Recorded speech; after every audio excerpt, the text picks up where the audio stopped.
Hello friends, I welcome you in lecture number 7 on residues. In this lecture we will discuss one more problem on Cauchy's residue theorem. So let's start with this problem. We are asked to evaluate this complex integral of function z square over z minus 1 square into z plus 2, where C is the circle mod z equal to 3, that is circle with center origin and radius 3 taken in counterclockwise direction. Now the same question can be asked in this way also. Determine the poles of the function f of z equal to z square over z minus 1 square into z plus 2 and residue at each pole. Hence, evaluate the complex integral f of z dz over C, where C is the circle mod z equal to 3. So, in both the cases, we have to first decide the residue at each pole, and this integral is nothing but 2 pi I times sum of residues of this function at each pole. So first we write the given function f of z is z square over square of z minus 1 times z plus 2. So it is clear that f of z has isolated singular points at z equal to 1 and z equal to minus 2. So clearly z equal to 1 and z equal to minus 2 are isolated singularities or isolated singular points of f of z.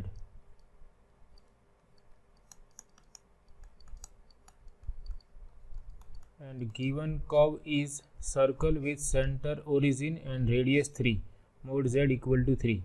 So it is clear that absolute value of z is 1, which is less than 3. If we put z equal to 1, we have 1 which is less than 3. Similarly, if we put z equal to minus 2, absolute value of minus 2 is 2, which is less than 3. So absolute value of 1 and minus 2 is less than 3. That means both the isolated singularities lies inside circle mod z equal to 3, which lies inside C. Now this f of z is a rational function, and we know that rational function is analytic everywhere except the points at which denominator becomes 0. Here denominator is 0 at z equal to 1 and z equal to minus 2.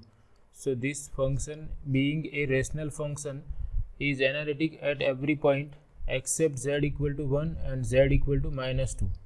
That means f of z is analytic everywhere inside and on given circle mod z equal to 3 except finite number of points, which are 2 here, z equal to 1 and z equal to minus 2.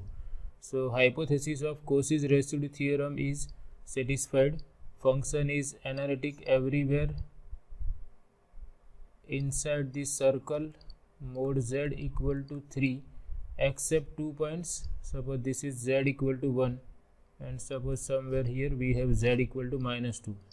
So function f of z is analytic everywhere inside and on this circle mod z equal to 3 except these 2 points minus 2 and 1. So that satisfies the hypothesis of Cauchy's residue theorem. So we are able to find out integral of f of z along mod z equal to 3 using Cauchy's residue theorem. So sometimes you are not able to apply the Cauchy's residue theorem if the hypothesis is not satisfied. So you must check this first, that your function must be analytic everywhere inside and on a circle or on a given curve except for finite number of singular points. So here hypothesis of Cauchy's residue theorem is satisfied. Now we have to decide residue of this function f of z at each of these two isolated singular points, and here we are asked to find out the poles of the function also. So we will find out the order of poles also. So for that we recall this result, that if our function f of z can be written as some function of z over z minus z0 to the power m, where this function phi of z is analytic at z0 and value of function phi at z0 is non-zero. If f of z can be written in this form, phi of z over z minus z0 to the power m, where phi of z is analytic at z0 and it is non-zero at z0, then this z0 is said to be a pole of order m, pole of function f of order m, and residue of f of z at this point z equal to z0 is given by m minus 1th derivative of this function phi at point z0 divided by m minus 1 factorial, where m is natural number.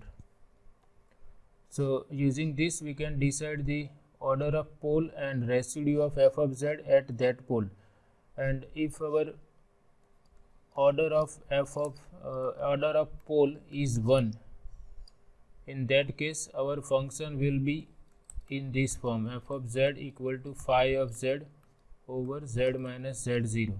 So if z0 is a pole of order 1, then residue of f of z at z equal to z0 is given by value of this function phi at point z0. So with this in mind, we can find out residue of f of z at z equal to 1 and z equal to minus 2. So now we consider residue at z equal to 1 first. So at z equal to 1, we find out what is the residue. So for that, first we write down our function f of z, which is z square over z minus 1 square times z plus 2. Now I will try to express f of z in this form, phi of z over z minus z0 to the power m, where this function phi of z is analytic at z0 and value of phi at z0 is non-zero. So we can observe we require residue at z minus 1. So we keep this in the denominator. We are rewriting our function in another form. So we keep z minus 1 square in the denominator, and here we write z square over z plus 2. And if we consider this as phi of z, first we consider z square over z plus 2 as a function of z denoted by phi.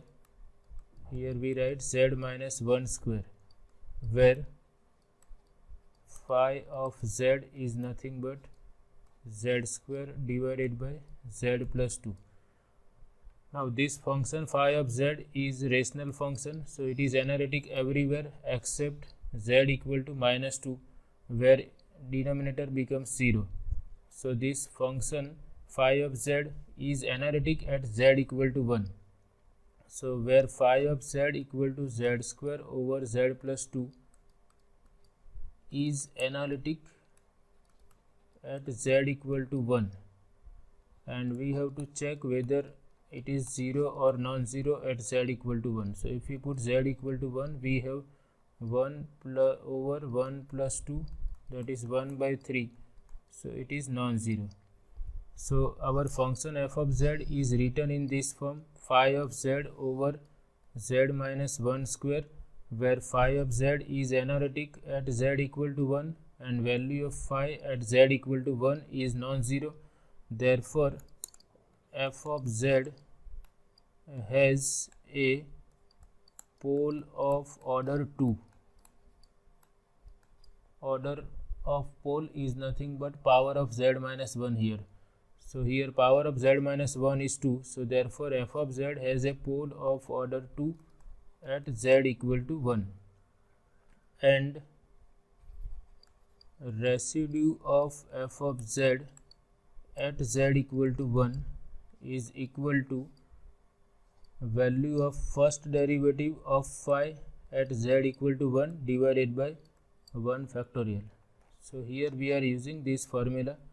If f of z has a pole of order m, then residue of f of z at z equal to z0 is nothing but value of m minus 1th derivative of phi at z0 divided by m minus 1 factorial. So if pole is of order m, we are considering m minus 1th derivative of phi.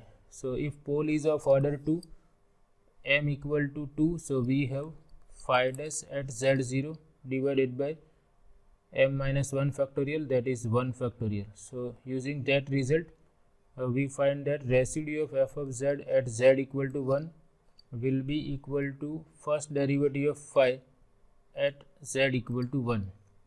So we require first derivative of phi. So first we find out what is derivative of phi at z equal to 1. Phi of z is z square divided by z plus 2. So we use division rule to find out derivative of phi. So here we have to write square of z plus 2. Now here we write z plus 2 as it is, derivative of z square, which is 2z, minus z square as it is, derivative of z plus 2 is 1. Now we don't have to we need not simplify this phi dash z. We can directly put z equal to 1. We are interested in the value of phi dash at z equal to 1. So we put z equal to 1. So here we have 1 plus 2, 3, 2 into 1 minus 1 into 1, that is 1. And here we have 1 plus 2, that is 3 square. So this is going to be 6 minus 1 divided by 9, that is 5 by 9. So value of derivative of function phi at z equal to 1 is 5 by 9. So that we substitute here. So residue of f of z at z equal to 1 is phi dash 1, which is nothing but 5 by 9. So therefore we have obtained the residue of f of z at z equal to 1 to be 5 by 9. So z equal to 1 is a pole of second order, and residue of f of z at z equal to 1 is 5 by 9. So we denote this residue by b1. Okay, so this is the residue of f of z at z equal to 1. Now we find the residue of f of z at z equal to minus 2. So at z equal to minus 2. So now we again first write our function, which is z square over z minus 1 square into z plus 2. So now we require residue at z equal to minus 2. So we can rewrite this function as z square divided by z minus 1 square. So this is equal to phi of z over z plus 2, where phi of z is nothing but this numerator z square over z minus 1 square. Now this is again, being a rational function, is analytic everywhere except z equal to 1, where denominator becomes 0. So this function is analytic at z equal to minus 2. Phi of z is analytic at z equal to minus 2, and value of phi at z equal to minus 2 will be equal to minus 2 square over minus 2 minus 1 square. So this is going to be 4, and this is minus 3 square, which is 9, and this is non-zero. So f of z is written as phi of z over z plus 2 raised to 1, and this phi of z is analytic at z equal to minus 2, and value of phi at z equal to minus 2 is non-zero, and because power of z plus 2 is 1 here, therefore z equal to minus 2 is a pole of order 1 or simple pole of f of z. So therefore f of z has a pole of order 1, or we can write simple pole also. Pole of order 1 is known as simple pole. Pole of order 1 at z equal to -2, and if we have simple pole at a given point, then residue at that point is given by value of function phi at that point, and we have obtained phi of -2, which is 4/9. So that is our residue at z equal to -2, which we denote by b2. So there are two isolated singular points, and we have seen that z equal to 1 is a pole of order 2 and z equal to -2 is a simple pole or pole of order 1. So now we can apply Cauchy's residue theorem. We have obtained both the residues. Now by Cauchy's residue theorem, integral of f of z along simple closed contour C is equal to 2 pi I times sum of residues. There are two residues here which we have denoted by b1 and b2. So 2 pi I times b1 was 5/9, b2 is 4/9. So this is equal to 2 pi I into 5 plus 4, that is 9/9, which is nothing but 2 pi I. So therefore by Cauchy's residue theorem, we have obtained that value of integral of the function z square over z minus 1 square times z plus 2 along mod z equal to 3 is nothing but 2 pi into I. So in this way it is easy to apply Cauchy's residue theorem if its hypothesis is satisfied. So all we require is our function must be analytic everywhere inside and on the simple closed contour C except for a finite number of points. So if that hypothesis is satisfied, then value of complex integral is equal to 2 pi I times sum of residues of f of z at those isolated singular points. So this is all about today's session. I hope you like it. Thank you very much.